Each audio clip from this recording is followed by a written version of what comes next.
Ħafna għadhom perplessi bin-narrattiva tal-Prim Ministru Robert Abela f'nofs mewġa qawwija tal-pandemija meta ftit ilu qalilna li pajjiżna f'ġenna.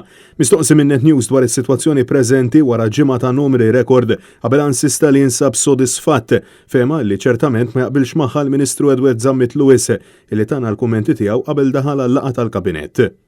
Jekk għadek x'temmen fis-sitwazzjoni li ninsabu fiha tal-Covid jekk qegħdinx f'ġenna.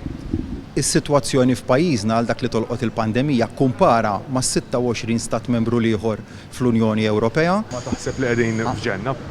ċemna mhux qegħdin. Iva sodisfatt illi żammejna l-imxija tal-pandemija taħt kontroll. Fl-aħħar ġimgħa ta' frar pajjiżna ra żieda ta' 1590 każ ġdid ta' COVID-19, ġimgħa illi fiha sfortunatament pajjiżna reġistra jumejn rekord ta' każi ġodda u konferma illi fi 28 jum pajjiżna ġarrab 48 vittma ta' din il-pandemija.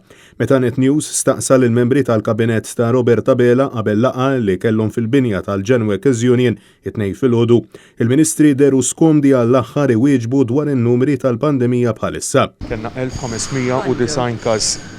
Kenna 1590 każ ġdid fl-aħħar 7 ijiem, x'taħseb dwar? 1590 każ fl-aħħar 7 ijiem rekord. Il-bieraħ kellna 263 każ ġdid, rekord ieħor, x'taħseb dwar?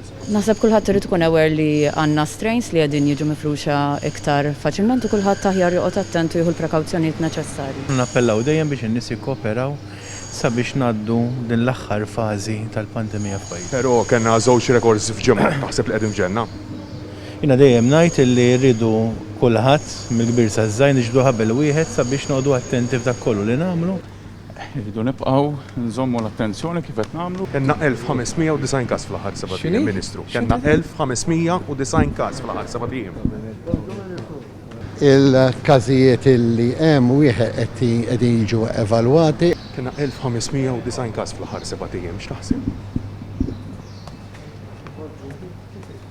Naħseb illi l-Ministeru tas-Saħħa tal-ispjega jista' jkun li kien hemm dik il-vena ġdida tal-Covid illi tittieħed iktar malajr. Inti temmen illi bħalissa s-sitwazzjoni f'Malta hija sitwazzjoni ta' ġenna? Intix differenzata millek li l-Partit Laburisti u l-Partit Nazzjonalista tal-virus jekkux ħajbqa' għaddej. Intant jidher li t-tieni set ta' vouchers imwiegħda fl-aħħar budget ta' Abela għatfadlilhom sabiex jiġu mnedija għaliex kawża taż-żidiet fil-każi tal-Covid l-istrateġija għadha mhux ċara. Sitwazzjoni tal-vouchers, tat-qassim tal-vouchers, fiex wasli? Ma nistax nirrispondi kiena sempliċi raġuni li qed jieħu ħsiebha l-Ministru Silvia Xkembri. Rigward il-vouchers nerġandu fuq il-vouchers, qed tistennew li s-sitwazzjoni tkun aħjar. Naħseb iktar ċar minnek ma nistax inkollha. Kienu ma ninsabux f'ġenna. F'liema sens. Strateġija mhux ċara wkoll hija dik tat-turiżmu fejn wara li l-Ministru Clayton Bartolo qalilna li ser inkunu qed nirreklamaw pajjiżna għax-xemx issa biddel id-diska u għalilna li l-Gvern għadu jrid jara x'ser jagħmel. X'inhija l-istrateġija għat-turiżmu Malti fid-dawl ta' dan kollu?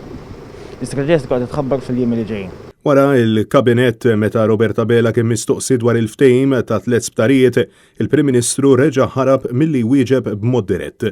Ma' Stewart Healthcare id-diskussjonijiet għadhom għaddejjin. Francesco Catania, Net News.